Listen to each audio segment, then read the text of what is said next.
Subscribe करें और bell दबाएं ताकि कोई खबर रह न जाए।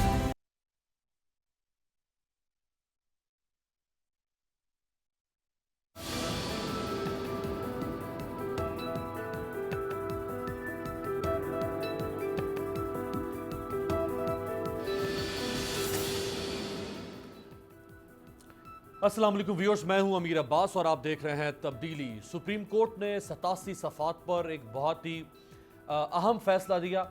ख्वाजा साद रफ़ीक और ख्वाजा सलमान रफ़ीक ख्वाजा बरादरान की ज़मानत से मुतल्लिक, और इस फैसले के बाद अब मुस्लिम लीग नून और पीपल्स पार्टी दोनों अपोजिशन की बड़ी जमातों ने खुलकर नैब को ख़त्म करने और चेयरमैन नैब से मुस्ताफ़ी होने का मुतालबा कर दिया है। इस 87 सफ़ात के अहम फैसले में जो नैब के ऊपर अदम एतमाद जाहिर किया गया है, मैं वो इक़्तिबास आपके सामने रखता हूँ।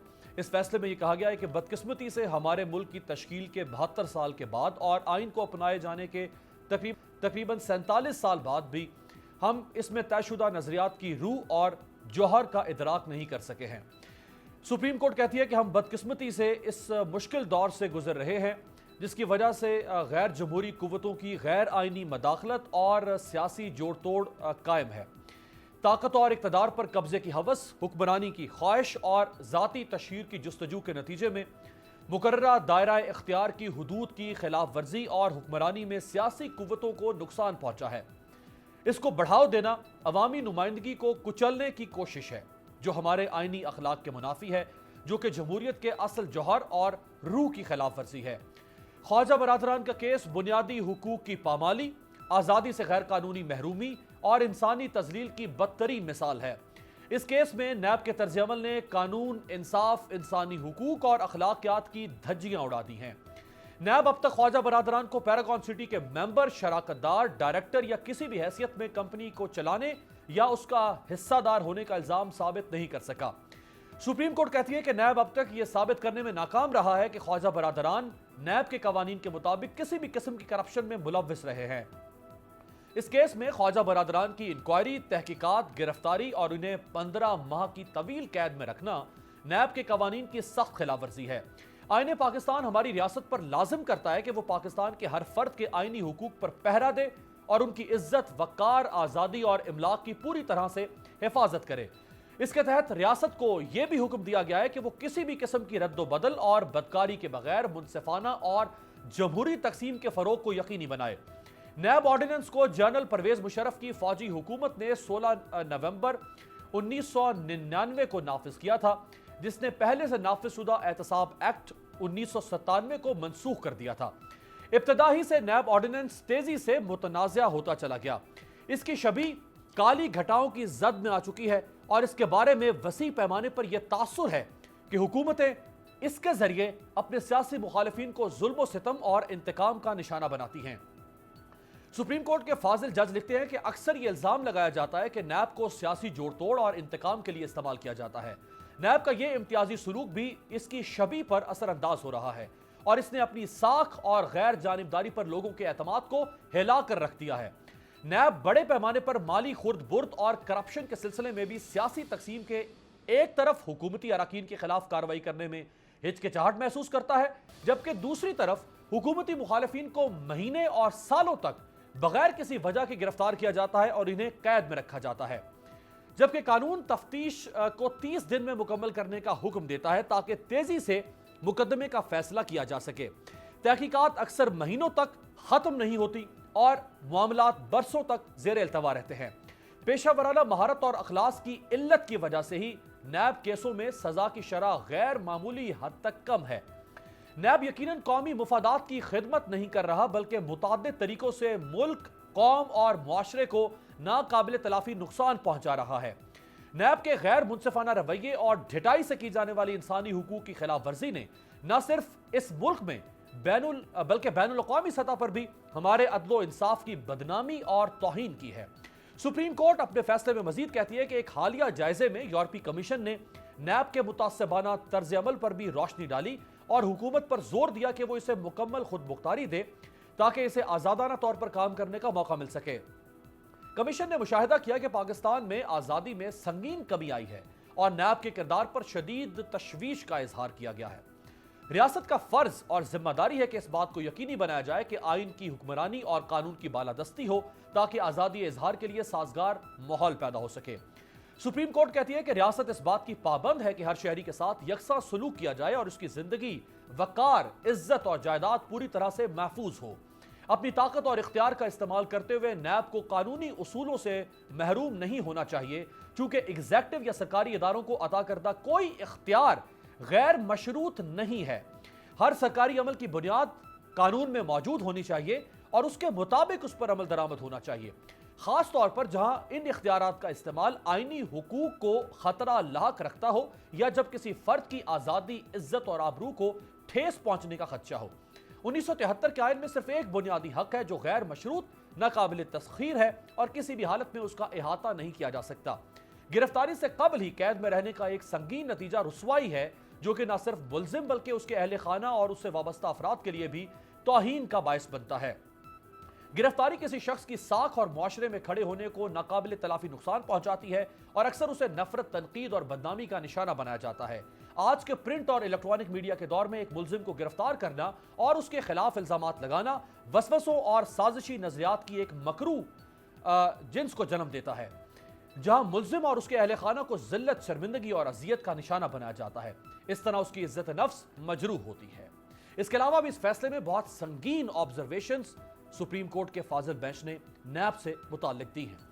मेरे साथ जो मुतबर शख्सियात मौजूद हैं, बैरिस्टर अली जफर साहब, पाकिस्तान के इंतहाई मोतबर माहिर आइनू कानून, साबिक वजीर कानून और जुलाई 2019 में पाकिस्तान तहरीक इंसाफ में भी बैरिस्टर साहब ने शमूलियत इख्तियार की। सेनेटर अनवर बेग साहब पाकिस्तान के सीनियर सियासतदान हैं और आरिया मकबूल जान साहब ना सिर्फ तज्ज़िया निगार हैं बल्कि दानिश्वर भी हैं, हमें ज्वाइन कर रहे हैं लाहौर से। और यह साहब आपका भी बहुत शुक्रिया। बैरिस्टर साहब, सर आप ही से आगाज़ करूँगा। ज़ाहिर बात है ये फैसला नहीं है ख्वाजा साहब के केस से मुताल्लिक। सुप्रीम कोर्ट ने यह कहा कि केस का फैसला तो एहतसाब अदालत करेगी बगैर किसी प्रेजुडिस को सामने रखते हुए, लेकिन ये जो ऑब्जर्वेशंस मैंने सामने रखी ये तो नैब को बुलडोज कर रही हैं मुकम्मल तौर पर। देखें, तीन इसको हिस्से में आप डिवाइड कर सकते हैं। सबसे पहले तो जो ऑथर जज हैं ये बहुत जूरिस्ट जज हैं, बहुत फंडामेंटल राइट्स और हमारी जो लिबर्टीज़ हैं उसका इनकी जितनी जजमेंट्स भी देखें उन्होंने बड़ा उसको आगे बढ़ाया है कॉन्सेप्ट को फंडामेंटल राइट्स के। तो इस जजमेंट के तीन हिस्से हैं। एक हिस्से में तो उन्होंने नैब को उसकी कारकर्दगी को, उसकी एफिशिएंसी को, उसकी इन्वेस्टिगेशन को, प्रोसिक्यूशन को, उस सब को अटैक किया है और कहा है अपनी ओबिटर डिक्टा इसको हम कहते हैं, उसमें कहा है कि ये नैब की सलाहियत जो है पे बहुत उन्होंने बहुत क्रिटिसिज्म है, बहुत मेजर क्रिटिसिज्म है, कोई शक नहीं है। दूसरा इसका हिस्सा ये है कि उन्होंने फंडामेंटल राइट जो लिबर्टी की है, हमारा बुनियादी हक आज़ादी का के खिलाफ कार्रवाई गलत कानून के मुताबिक ही होनी चाहिए, गलत नहीं होनी चाहिए, उसका बड़ा तफसीली जायजा लिया है और उसको एलैबोरेट किया है। और तीसरा हिस्सा है जो साद रफीक साहब और उनके भाई के केस के बारे में इल्ज़ामात हैं, उसके बारे में भी कहा गया है कि उनके साथ ज्यादती हो रही है और उनको जो अरेस्ट में रखना अब बिल्कुल नाकाबिल बर्दाश्त है, गैर कानूनी है, गैर आईनी है। तो ये तीन हिस्से हैं और इससे हमें जो सबक सीखना चाहिए बड़ा क्लियर है इस जजमेंट के बाद, और वो ये है कि हमें अब ये रियलाइज़ करना पड़ेगा कि नैब में, उसके कानून में, उसकी इन्वेस्टिगेशन में, उसकी प्रोसिक्यूशन की जो प्रोसेस है, जो SOP है, उसमें तब्दीलियाँ लाने की ज़रूरत है। एक पॉलिटिकल स्लोगन आ रहा है जिसका आपने जिक्र भी किया कि नैब को ख़त्म कर देना चाहिए, चेयरमैन साहब को रिज़ाइन कर देना चाहिए। ये सल्यूशन नहीं होता। आपको अगर सुप्रीम कोर्ट ने पॉइंट आउट किया है कि एक अदारा है उसमें खराबियां हैं, तो फिर आपको बजाय ये कि अदारे को ही आप ख़त्म कर दे, आपको आगे मुस्तकबिल की तरफ देखना चाहिए और उसमें जो खामियां हैं उनको हटाना चाहिए, उनको रिमूव करना चाहिए, ताकि जो करप्शन के खिलाफ जंग है, और ये बहुत अहम इंस्टीट्यूशन है करप्शन के खिलाफ नैब, वो अपनी परफॉर्मेंस ठीक कर सके। तो इसके लिए मैं 3 सजेशन दे सकता हूँ आपके प्रोग्राम पे। एक तो ये है कानून साजी ज़रूरी है। ये बड़ा क्लियर वाज़े तौर पे अब जाहिर हो गया है इस जजमेंट के बाद कि नैब के कानून में तरमीम करने की ज़रूरत है। उसमें बहुत सारी खामियां हैं जो अगर दूर नहीं होंगी तो ये मुस्तकबिल में दुरुस्त अपनी कारकर्दगी नहीं कर सकेंगे। उस सिलसिले में मसला ये हुआ कि हुकूमत तो तैयार है, लेकिन बदकिस्मती से ऑपोजिशन जो इस वक्त कह रही है कि ये काला कानून है, इसको तब्दील होना चाहिए, उन्होंने आके आगे एक कदम नहीं बढ़ाया कि उस पर कानून साजी हो सके। हुकूमत ने एक ऑर्डिनेंस लेके आई थी, जिसमें मेरी नज़र में बहुत अहम तरामीम थी, बहुत अहम इम्पॉर्टेंट किस्म के उसमें प्रोसीजरल जो प्रॉब्लम थे उसको हटाया गया था, उसको सब्सटेंटिव चेंजेस किए गए थे उस कानून में। लेकिन ऑर्डिनेंस क्योंकि एक मुद्दत के लिए होता है, वो ख़त्म हुआ, तो उम्मीद ये थी कि पार्लियामेंट अब उसको कानून साजी करेगा उसके ऊपर और उसको एक कानून की शक्ल में सामने लेके आएगा अमेंडमेंट्स को।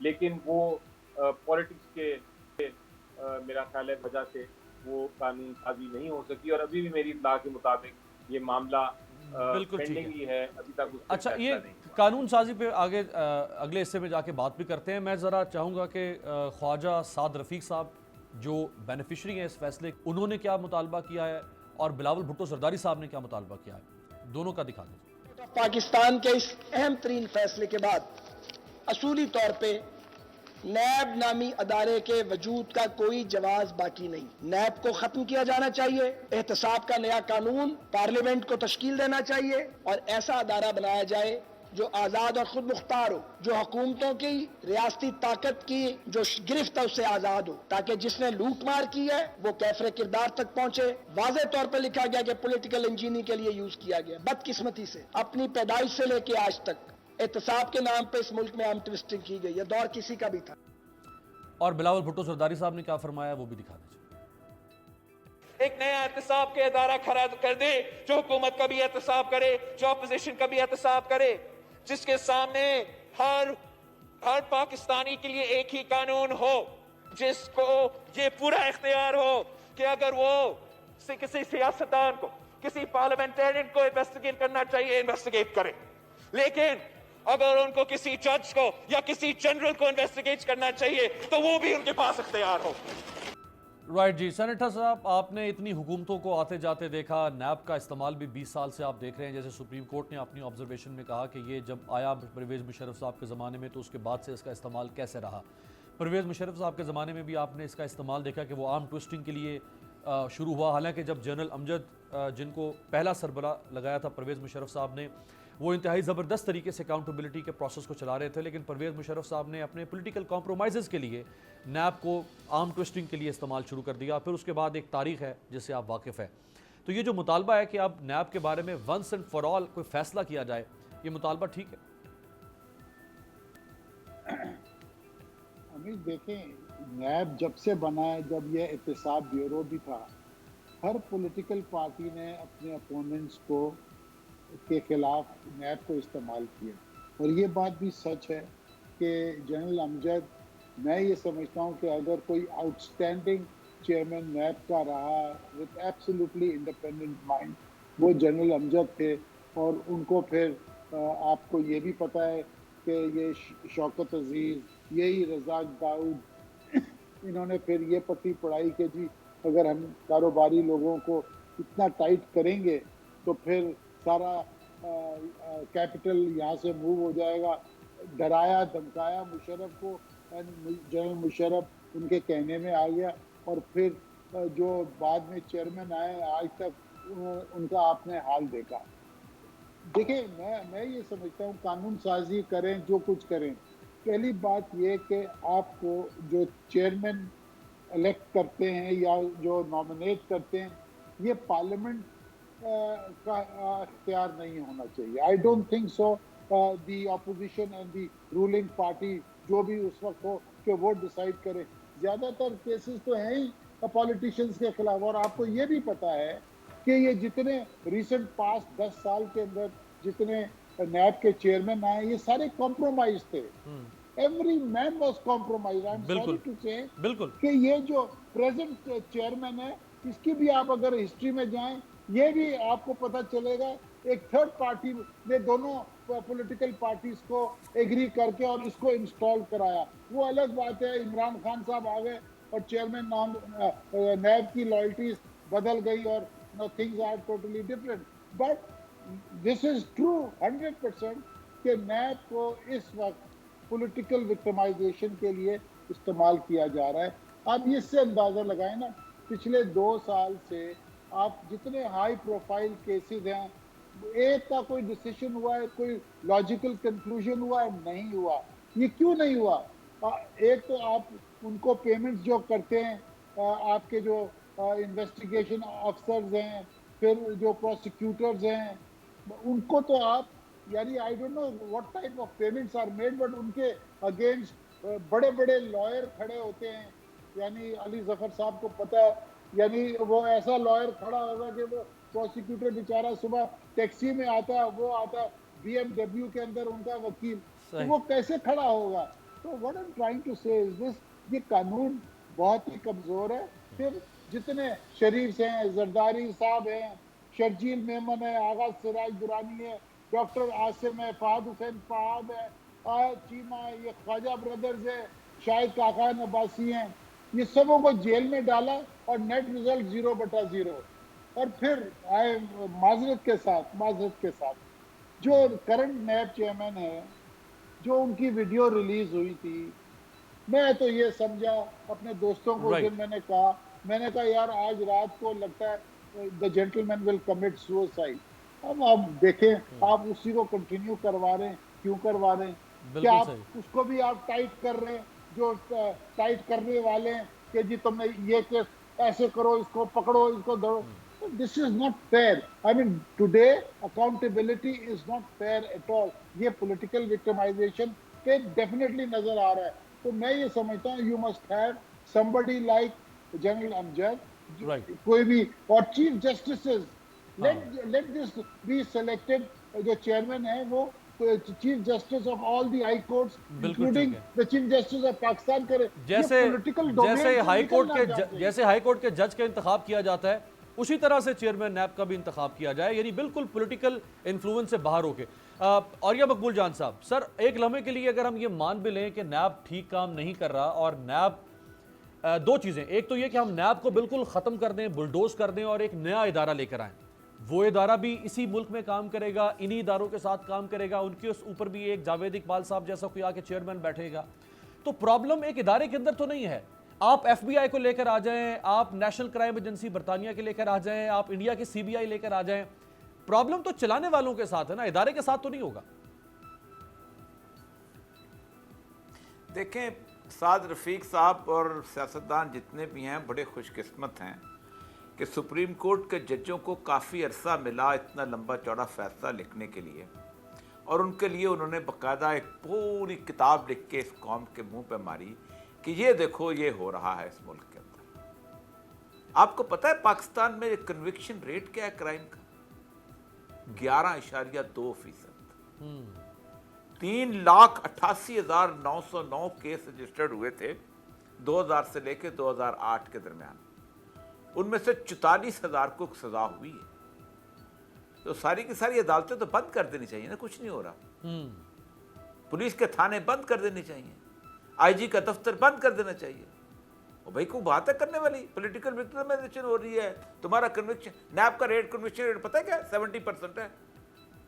जो भी कुछ है, मैं नैब की वकालत नहीं कर रहा हूँ इस वक्त खड़े हुए यहाँ पर, लेकिन मुझे कोई शख्स ये बताए कि अगर मैं सुप्रीम कोर्ट की इस शानदार किस्म की तकरीर को मान लूँ, तो इस तकरीर की बुनियाद के ऊपर पाकिस्तान क्या कोई अदारा परफॉर्मेंस की बुनियाद पर जिंदा नहीं रह सकता? बिल्कुल सही। इंक्लूडिंग पाकिस्तान के जुडिशरी, इंक्लूडिंग पाकिस्तान के जुडिशरी। क्या क्या क्या परफॉर्मेंस है एक सिविल जज की, एक सेशन जज की और एक हाई कोर्ट के जज? क्या पेंडेंसी है किस लेवल की?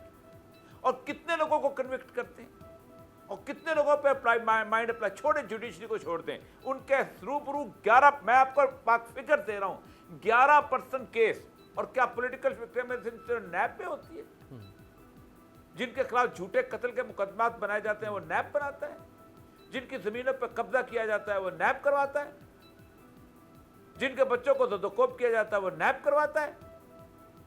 बड़े खुशकिस्मत हैं बिलावल साहब, बड़े खुशकिस्मत है जरदारी साहब, बड़े खुशकिस्मत है नवाज शरीफ साहब, बड़े खुशकिस्मत है साद रफीक साहब के सुप्रीम कोर्ट के जजों ने बैठ के एक खूबसूरत किस्म की फ्लावरी लैंग्वेज के अंदर, जिसके अंदर उन्होंने वो मशहूर जो है उसका एक शेर भी लिखा और गुफ्तगू की। अगर यूटिलिटी और परफॉर्मेंस की बुनियाद तो पूरा मुल्क को रिव्यू करो भाई। मसला सारा ये है कि क्या नैब जो है वो एक आज़ाद अदारा है, नहीं है। और बात सही कह रहे हैं जावेद इकबाल साहब की जगह आप दुनिया पूरी में क्या अपोजिशन और जो है अपना गवर्नमेंट ये मिलके किसी दुनिया में किसी इन्वेस्टिगेशन एजेंसी का सरबराह मुकर्रर करते हैं? दुनिया की तारीख में मिसाल नहीं है ऐसी चीज। पाकिस्तान वाहिद मुल्क है कि जहां मुजरम जो हैं वो एक कहते हैं कि ये हमारा इन्वेस्टिगेटर होना चाहिए। ये है हमारी हालत, और इसके बुनियाद पर जो रिजल्ट निकलेगा ये निकलेगा। कभी किसी ने कहा कॉन्स्टिट्यूशन बदलो, सुप्रीम कोर्ट को चाहिए सबसे पहले ये कहेंगे कॉन्स्टिट्यूशन बदलो। बिल्कुल सही, बिल्कुल सही। बैरिस्टर साहब, औरिया साहब ने जो बात की, मैं इसी को अगर एक्सटेंड करके अपने सवाल में लेके आऊं कि आपकी पार्लियामेंट कौन सी अवाम के लिए लेजिस्लेशन कर रही है, फिर आपकी पार्लियामेंट को भी ख़त्म कर देना चाहिए। पुलिस का उन्होंने जिक्र किया, जो पुलिस जाली मुकाबले करती है, जाली पर्चे करती है। पुलिस भी तो लोगों को हरासमेंट में रखती है ना, पुलिस भी तो लोगों को अकूबत खानों में रखती है, पुलिस ने भी तो अपने टॉर्चर सेल बना के रखे हैं। फिर तो आप हर इदारे को खत्म कर दें। खत्म कर देना तो हल नहीं है ना, जहां बुराई है उसकी इस्लाहात लाके उस बुराई को खत्म करना हल है। जी बिल्कुल, यही मेरा पॉइंट है कि आपको इंस्टीट्यूशनल बिल्डिंग करनी है, आपको ख़त्म नहीं करना। सिर्फ एक चीज़ नहीं अगर परफॉर्म कर रही, वो कामयाब नहीं हो रही, तो ये मतलब नहीं है कि उसको आप ख़त्म कर दें, मार दें, क्योंकि दोबारा आप शुरू करेंगे वो हाल वही होगा। इसका तरीक़ेकार यही है कि आप इंस्टीट्यूशनल बिल्डिंग करें और आप उसमें जो तरामीम लाना चाहते हैं, चाहे वो प्रोसीजर की हो, चाहे कानून की हो, चाहे तादाद ज़्यादा करनी हो अकाउंटेबिलिटी कोर्ट्स की, चाहे प्रोसिक्यूशन टीम को ज़्यादा बेहतर करना हो, चाहे अरेस्ट की ताकत जो चेयरमैन को दी है उसको ख़त्म करना हो, चाहे आपने बिजनेस कम्युनिटी को कोई सहूलत देनी हो, उनको निकालना हो, चाहे ब्यूरोक्रेसी के लिए जो डिसीजन मेकिंग है उसमें कानून को बड़ा वाज़े तौर पे क्लैरिटी के साथ पेश करना हो, ये सारे मसाइल हैं जो पार्लियामेंट के मसाइल हैं। और पार्लियामेंट को चाहिए कि बैठ के ये कानून साजी करे, उसके बाद नैब के रूल्स बने, उन रूल्स के ऊपर फिर पाबंदी हो, वो रूल ऐसे हों कि बिल्कुल वो इंडिपेंडेंट और ट्रांसपेरेंट तरीके से चलाए जाए। और यही हर इंस्टीट्यूशन के लिए ज़रूरी है। कोई भी इंस्टीट्यूशन मेरी नज़र में ऐसी नहीं है जिसके ऊपर आप क्रिटिसिज्म नहीं होनी चाहिए। हर एक पे क्रिटिसिज्म होने की जायज़ होना चाहिए कि आप क्रिटिसाइज करें, ताकि वो इंस्टीट्यूशन अपने आप को बेहतर कर सके, इम्प्रूव कर सके। तो मैं तो इसको एक गोल्डन अपॉर्चुनिटी समझता हूँ इस जजमेंट को। मैं तो समझता हूँ कि बहुत एक अल्लाह ताला की तरफ से और सुप्रीम कोर्ट की जजमेंट के थ्रू एक मौका मिला है कि हम इसको अब दुरुस्त कर सकें, क्योंकि बहुत से सालों से डिबेट होती रही है, लेकिन बदकिस्मती से ये इसको हमने वाज़े तौर पे तब्दीलियाँ नहीं लाए। करप्शन बिल्कुल ख़त्म होनी चाहिए। करप्शन ख़त्म करने के लिए बिल्कुल एक इंस्टीट्यूशन होनी चाहिए, और वो इंस्टीट्यूशन बिल्कुल आज़ाद तरीके से चलनी चाहिए, और उस इंस्टीट्यूशन को इम्पार्शियल होना चाहिए, किसी की तरफदारी नहीं होनी चाहिए।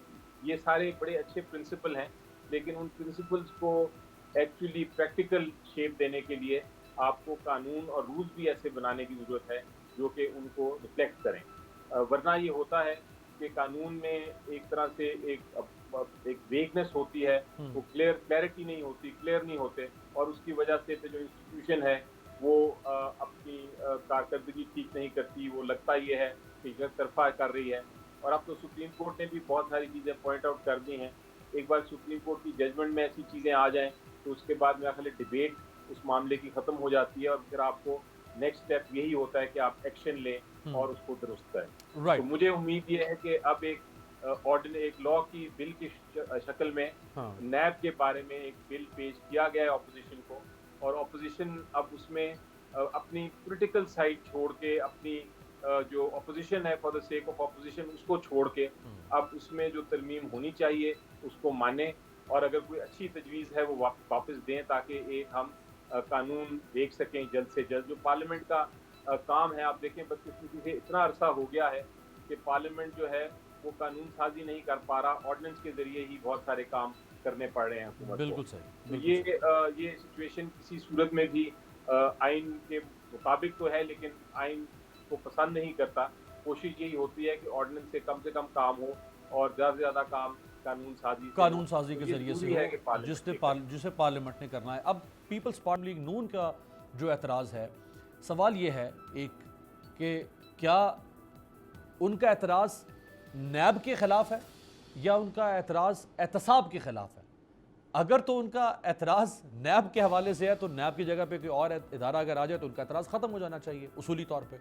लेकिन अगर उनका एतराज़ एहतसाब के अमल के खिलाफ है तो फिर तो नैब की जगह पे आप कोई भी इदारा बना दे जैद बकर, वो उसको के खिलाफ भी बगावत कर देंगे। एक ब्रेक लेते हैं, ब्रेक के बाद इसी सवाल के साथ सेनेटर अनवर बेग साहब के पास।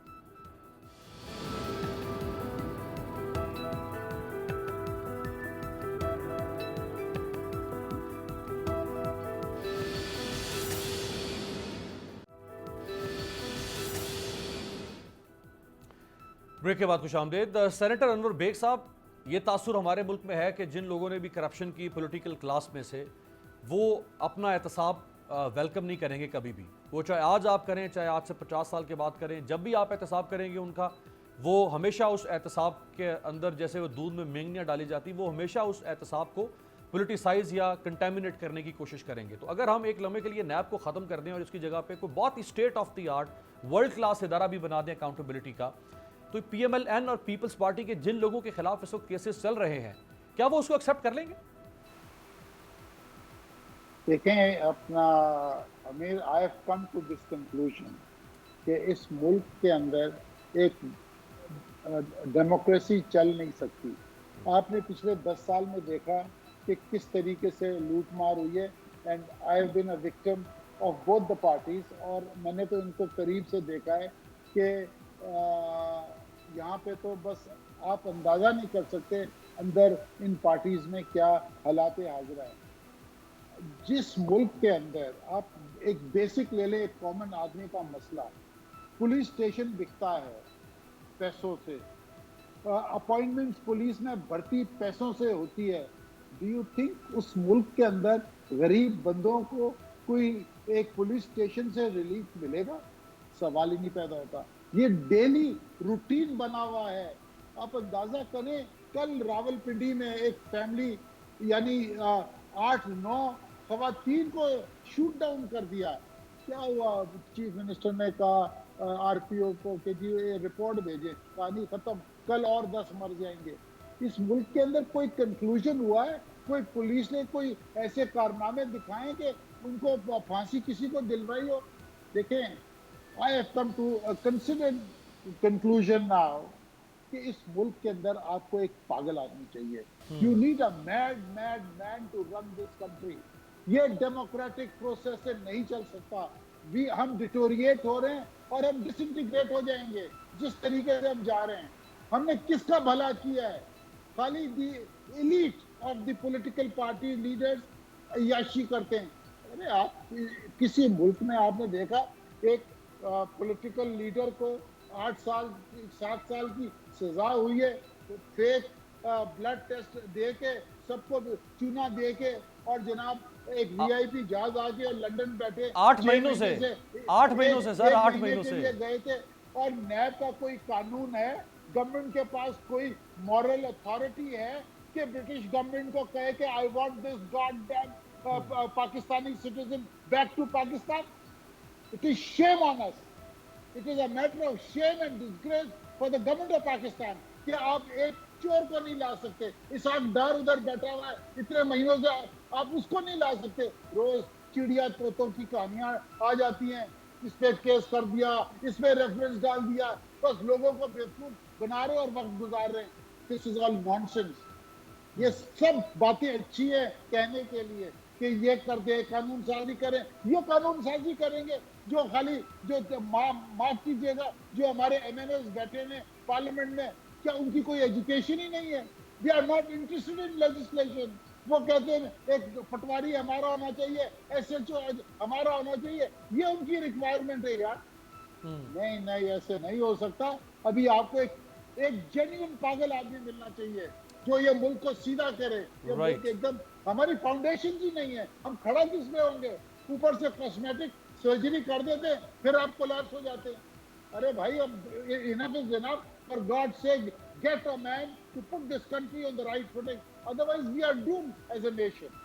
राइट। आर्या साहब, हम तो एक इदारे की बात कर रहे हैं, सुप्रीम कोर्ट।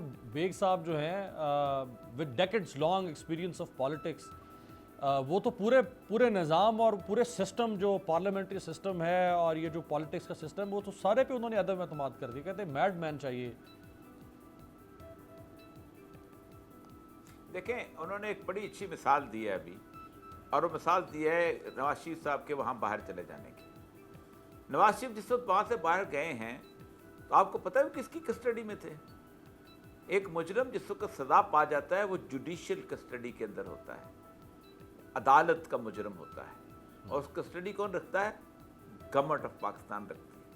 आप मुझे ये बताइए, क्या दुनिया की तारीख में कभी ऐसा हुआ है कि आपने एक कॉन्विक्ट को वहाँ बस बाहर भेजा हो और एक अदालती फैसले के तहत भेजा हो? नंबर एक।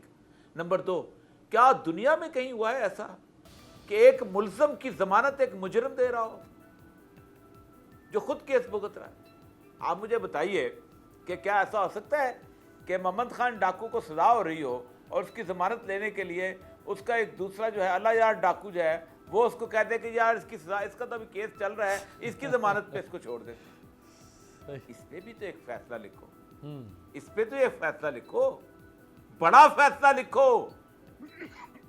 मसला सारा ये है कि हम एक किताब लिखने के बहुत आदी हो चुके हैं इस मुल्क के अंदर। आप मुझे बताएं, दुनिया का कौन सा मुल्क है कि जहां पर अपोजिशन और गवर्नमेंट मिल के अपनी अकाउंटेबिलिटी का एक चेयरमैन मुंतखब करते हैं?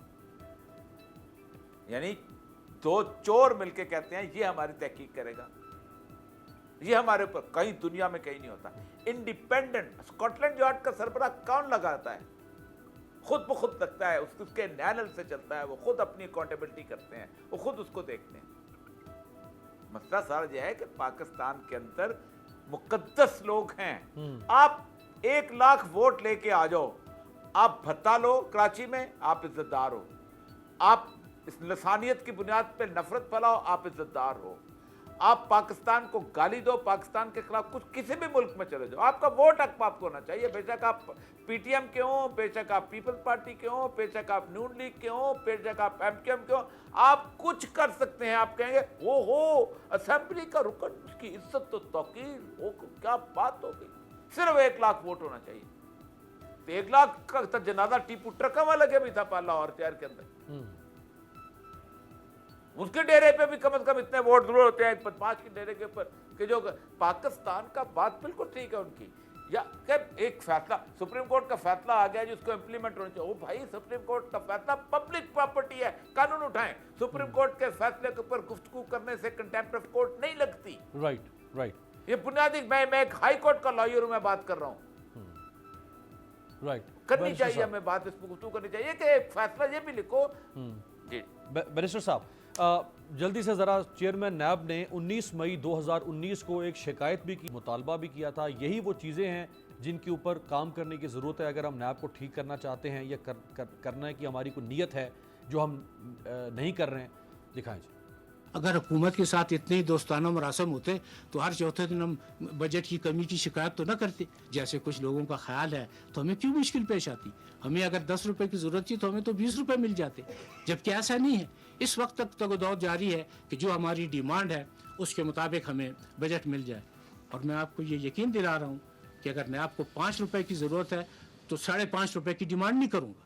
एक तरफ वो लोग जो इस वक्त नैब के रेडार पर हैं या जिनके केसेस चल रहे हैं, उनके वकलाए कराम को आप देखें, उनकी फीसें करोड़ों में, और फिर जो हमारे प्रोसिक्यूटर्स हैं, लाख रुपए, 2 लाख रुपए, 3.25 लाख रुपए, 2.5 लाख रुपए, तो आप उनसे कैसे तवक्को करेंगे कि जी उनकी परफॉर्मेंस जो हमारा कुतुला हो, 1250 रेफरेंस हो और 25 जज साहबान हो, तो फिर आप मुरद इल्ज़ाम नैब को तो न ठहराए ना जी।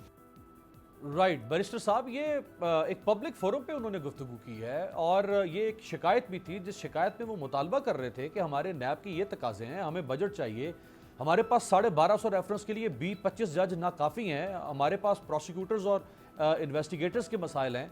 जो इमरान खान 26 साल से एहतसाब का नारा लगाकर सियासत में आए और इक़्तिदार में आए, उन्होंने अपने सबसे बड़े मंशूर के जो बुनियादी हिस्सा है उसी को नज़रअंदाज कर दिया। ये देखें, जहाँ तक तो ताल्लुक है नैब के बजट का, वो उनको जो रिक्वायरमेंट्स हैं ज़रूर पूरी की गई हैं, लेकिन इस मसले का हल सिर्फ बजट के ज़रिए नहीं है मेरी नज़र में।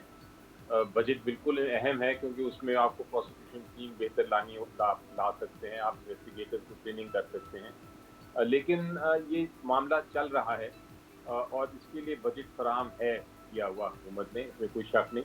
एक इनकी शिकायत तभी थी और सुप्रीम कोर्ट ने, चीफ जस्टिस साहब ने भी पॉइंट आउट किया है, और वो ये है कि बहुत सारे मुकदमात हैं, बहुत कम अदालतें हैं, अदालतों को भी बढ़ाना चाहिए।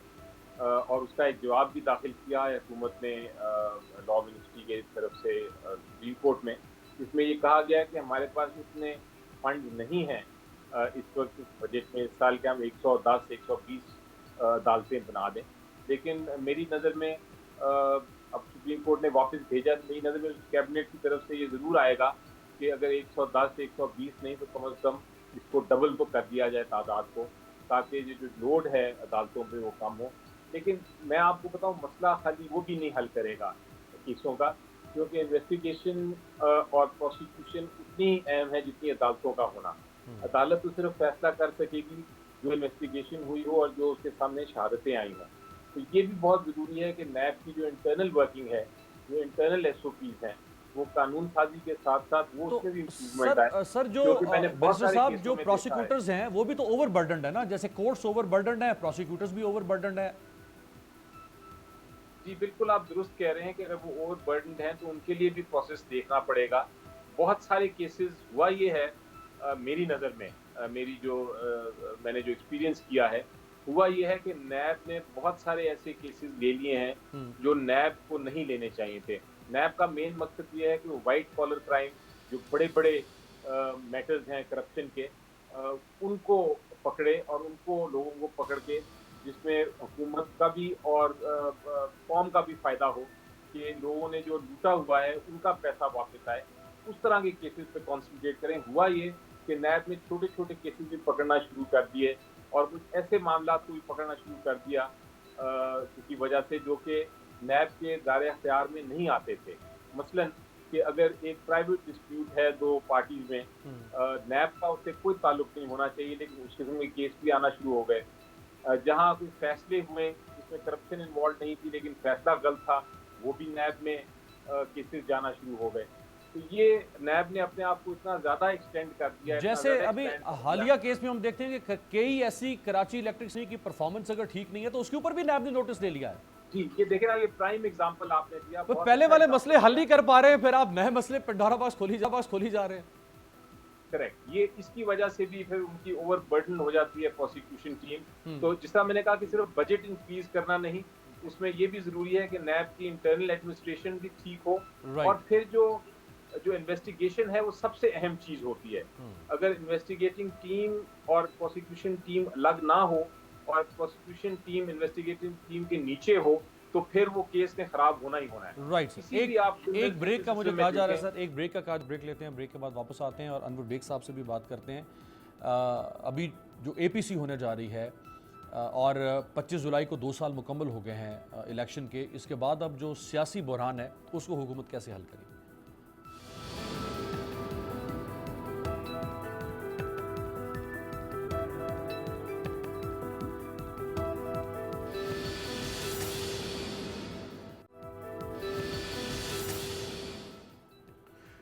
ब्रेक के बाद खुश आमदेद। सेनेटर अनवर बेग साहब, पीपल्स पार्टी और मुस्लिम लीग नून की जो हालिया मुलाकात हुई जिसमें यह तय पाया है कि ईद के फौरी बाद जो अपोजिशन जमातों के सरबराह हैं उनकी एक APC होगी जिसमें हम इस एजेंडे के ऊपर काम करेंगे कि हमने इस हुकूमत से निजात कैसे हासिल करनी है। और हुकूमत के 2 साल भी पूरे हो गए हैं, जो कारकर्दगी को बहुत काबिल तारीफ़, जिसको लोग नहीं बता रहे, और उसके ऊपर अगर अपोजिशन इकट्ठी होकर और कोई इंतहाई कदम उठाएगी तो इमरान खान कैसे इसको संभालेंगे? देखें, इमरान खान को संभालने की जरूरत नहीं है, जिन्होंने संभालना वो संभालेंगे। देखिए यार, आप सर चीज समझते हैं और फिर आप मुझे ऐसा सवाल करते हैं। देखिए, ये APC कुछ भी नहीं है। This is marriage of convenience both the parties, और दोनों एक दूसरे को ट्रस्ट नहीं करते। अब ये तो सब टोपी ड्रामे हैं। ये तो आप देखें ना, जो करते धरते हैं इस मुल्क के अंदर, वो गिराना चाहेंगे 1 मिनट में गिरा देंगे। अगर वो गिराना चाहते ये बजट सेशन के अंदर फारिग कर देते। वो चला रहे हैं, उनके पास चॉइस नहीं है। उन्होंने ये दोनों पार्टियों को भी लॉलीपॉप दिया हुआ है, बस वो लॉलीपॉप के पीछे पीछे जैसे छोटा बच्चा नहीं जाता, ये उसके पीछे पीछे जा रहे हैं। इनको पता है कि ये सब कुछ इन्होंने ही करना है। तो what I am trying to say, ये सब क्या, I should not use the word, सब बकवास है यार ये। कुछ भी नहीं होगा। जब वो जो सेलेक्टर्स चाहेंगे, जैसे चाहेंगे, जिसको चाहेंगे वो होगा। तो ये तो एक टोपी ड्रामा है, चलता ही रहेगा। So I don't think so anything will come out of it. आप एक before I finish my comment, अब आप देखें, मैं तो खुदा की कसम हैरान बिलावल भुट्टो जरदारी पे हूँ। पढ़ा लिखा बच्चा है, हमारे सामने ये बच्चा बड़ा हुआ है। अगर वो भी वही हरकत करेगा जो उसके सीनियर्स कर रहे हैं या उनके वालिदैन कर रहे हैं, फिर लोग उसको कैसे आगे मानेंगे कि ये हमारा फ्यूचर पॉलिटिकल लीडर है या फ्यूचर प्राइम मिनिस्टर है। तो मौलाना फजल रहमान के भाई को, यानी can you imagine that man is being appointed as deputy commissioner central in Karachi? यार can you believe it? Is this a banana republic और अ पपाया रिपब्लिक? और कोई पूछने वाला नहीं है। ये शर्म का मुकाम है। That is why I am saying ये political leaders are not there to for the भला ऑफ द पीपल। ये लोग आते हैं टू मेक मनी। राइट। जितने अमीर ये लोग हैं, जितने अमीर ये लोग हैं, they can by this Pakistan 10 times over. आप बात क्या कर रहे हैं यार? एक एक के असासे आप देखें, बाहर के उनके बैंक बैलेंसेस देखें। नवाज शरीफ साहब बेंटले के अंदर फिर रहे हैं, आ रहे हैं, जा रहे हैं। हमारे दूसरे साहिबान भी बाहर अय्याशियां कर रहे हैं, कासल्स हैं। कोई पूछने वाला है?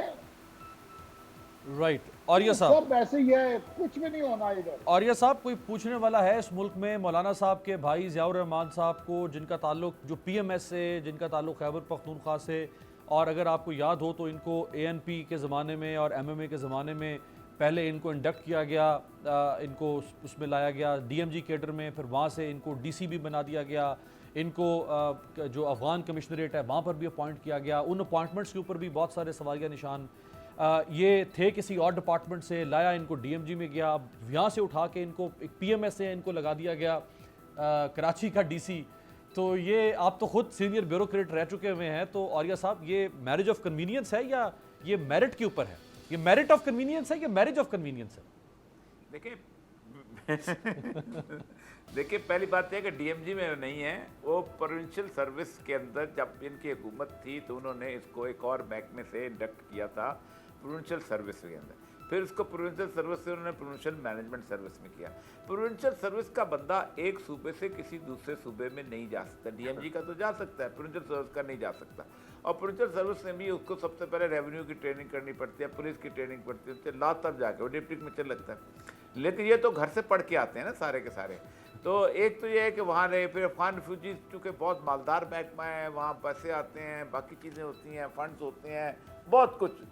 मुझे याद अच्छी तरह कि मैं जब 80 में असिस्टेंट कमिश्नर था तो अफगान रिफ्यूजीज़ के जो ऑफिसर लगते होते थे वो दिनों के अंदर अपनी कोठियाँ और घर बना लिया करते थे। और फिर उसके बाद एक दूसरे सूबे में तो जाना ही महाल है जब तक दो सूबे एग्री न करें। अब यहाँ देखने वाली बात यह है कि फजल रहमान साहब के भाई को पीटीआई की गवर्नमेंट ने कैसे अलाउ किया कि तुम दूसरे सूबे में जाओ, और वो सबसे बड़ा दूसरी बात है कि दूसरे सूबे ने कैसे उसको एक्सेप्ट कर लिया। एक बात यह है कि उधर से दरख्वास्त आई होगी कि ये बंदा ऐसा है कि सिंध में सारे के सारे फेल हो गए हैं, और क्योंकि जस्टिफिकेशन देनी पड़ती है ना, सिंध में सारी एडमिनिस्ट्रेशन फेल हो गई है, एक ही बंदा जो बचा सकता है हमें आगे, हमें ये बंदा चाहिए बचा सकता है। तो ये जस्टिफिकेशन दी होगी, लिख के भेजा, लेटर लिखा होगा, वहां से फिर चीफ सेक्रेटरी साहब ने उनको कहा होगा, उन्होंने कहा अच्छा ठीक है इसका भाई है जाने दो। वो यहाँ से आए और कराची में उनको मेन जो सबसे ट्रबल डिस्ट्रिक्ट है वहाँ लगाया उन्होंने उनको। आप खुद सोचें कि ये क्या है। तो ये ज़ाहिर बात है फजल रहमान साहब का और बहुत सारी कहानियाँ हैं, हम तो उसको बहुत अच्छे से जानते हैं। सबसे बड़ी बात यह है, असल मसला ये है कि सबसे बड़ी बात यह है कि सियासत बुनियादी तौर पर पाकिस्तान में कारोबार है और इस कारोबार के अंदर इन्वेस्टमेंट होती है और उस इन्वेस्टमेंट से फिर उससे वसूल किया जाता है। सियासत कभी एक पाकिस्तान में ना एक ऐसा शोबा रहा है कि जहां आप बेगर्जी के साथ अंदर दाखिल हों और बेगर्जी के साथ उसके अंदर आगे रहें। सियासत में यहाँ तक हालत ये हो गई है, मैं आपको बड़ी तकलीफ से बात कर रहा हूँ कि यहाँ इज्जत और तौकीर नाम की भी कोई चीज़ नहीं होती। आपके ऊपर करप्शन का इल्ज़ाम लगता है और आप विक्ट्री के साइन बना के बाहर निकलते हैं। आपके ऊपर कत्ल का इल्ज़ाम लगता है, आप जनाब हाथ हिलाते हुए बाहर आते हैं। आप पे दुनिया जान में रेप, यहाँ तक रेप के इल्ज़ाम लगते रहे, उसके बावजूद भी आप कहते हैं ये हम फिर सियासी जो है हमारे पर ये चीज़ थी। पाकिस्तान वो वाहिद बदकिस्मत मुल्क है कि जहाँ सियासी पार्टियों के जो लीडर होते हैं ना, उनको अंदर बैठ के कहते हैं हमारा लीडर बड़ा करप्ट है, लेकिन झूठ बोल के डिफेंड कर रहे होते हैं टीवी के अंदर खड़े होकर, झूठ बोलते हैं उसके लिए, उसकी पारसाई की बात करते हैं, उसकी ईमानदारी की बात करते हैं, उसका 24 घंटे जिस मुल्क में इतना सियासत में झूठ बोला जाता हो कि आप समझ सबसे इनसे लदा करके इनके मैं आपको बताऊं, जो लोग घरों में बोलते हैं ना ये सियासतदान अपने लीडरों के बारे में, उस पर अगर सीसीटीवी कैमरे लग जाए ना तो तूफान आ जाए, दुनिया का तूफान आ जाए। वो तो कई घर में क्या बोलते हैं, वो तो कई जगहों पे सीसीटीवी कैमरास इनके लगाना पड़ेंगे। बैरिस्टर साहब, आपकी मौजूदगी का फायदा उठाते हुए, क्योंकि आप लॉ मिनिस्टर थे इंटरिम गवर्नमेंट में और आपने पाकिस्तान के 25 जुलाई 2018 के आम इंतखाबात करवाए, जिसका सेहरा उस इंटरिम गवर्नमेंट और इलेक्शन कमीशन पे था, तो जिसके ऊपर अदब एतमाद जो है वो अपोजिशन ने किया हुआ है। और कल भी PMLN ने एहसन इकबाल साहब ने लाहौर में एक प्रेस कॉन्फ्रेंस की, जिसमें उन्होंने फिर कहा कि जी ये इलेक्शन जो है वो हमारे हक में धांधली था। तो अब इसकी जो दूसरी सालगिरह है, इस पर क्या कहेंगे आप? देखें, पहली बात ये कि जब इलेक्शंस की लोग बात करते हैं पॉलिटिशियंस, तो मुझे बड़ा अफसोस होता है। वो तो इलेक्शंस का हिस्सा होते हैं और जमहूरियत का एक सबसे अहम जो सुकून है वो इलेक्शन है। अगर उसी पे बार बार डाउट करे इंसान तो फिर जमहूरियत आपकी कहाँ जाएगी। इसमें तो एक फंडामेंटल फ्लॉ है जब आप इलेक्शन की धांधली की बात करते हैं, और ये जो भी हारने वाली जमात होती है वो कभी अपने इलेक्शन को कबूल नहीं करती। ये फंडामेंटल प्रॉब्लम है। तो जब लोग इस तरह की बात करें तो मैं अफसोस ही कर सकता हूँ, क्योंकि लोगों ने इलेक्ट किया है, लोगों ने एक अपने पार्लियामेंट में आपको भेजा है, अब आप काम करके दिखाएं। और अगर दूसरी जो आपका ऑपोजिशन का काम है कि अगर गवर्नमेंट ठीक काम नहीं कर रही तो उसको हाईलाइट करें उसके चीज़ों को, ताकि वो दुरुस्त हो सकें, और फिर इंतज़ार करें अपना नेक्स्ट इलेक्शन का कि लोग क्या करते हैं। तो इलेक्शन की तो यहाँ तक मेरा ख्याल है बड़ी क्लैरिटी है कि इलेक्शन एक प्रोसेस है। आ जाएगा इलेक्शन 3 साल बाद, और उसके बाद फिर फैसला हो जाएगा जो अवाम करेगी आइन के मुताबिक।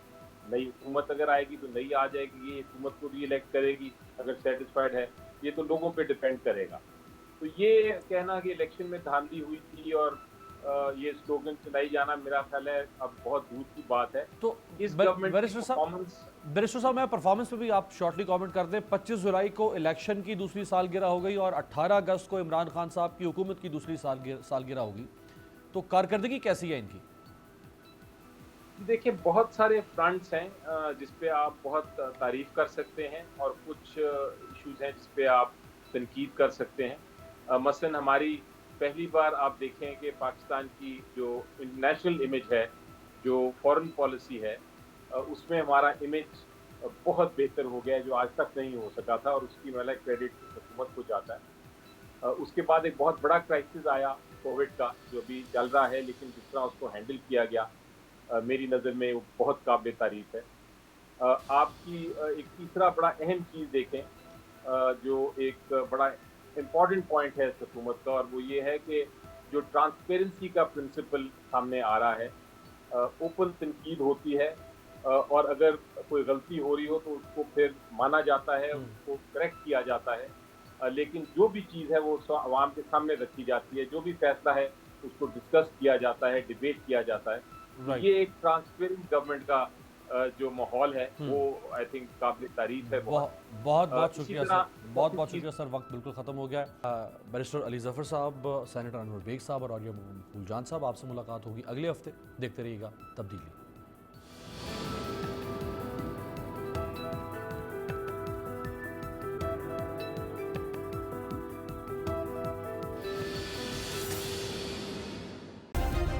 सब्सक्राइब करें और बेल दबाएं ताकि कोई खबर रह न जाए।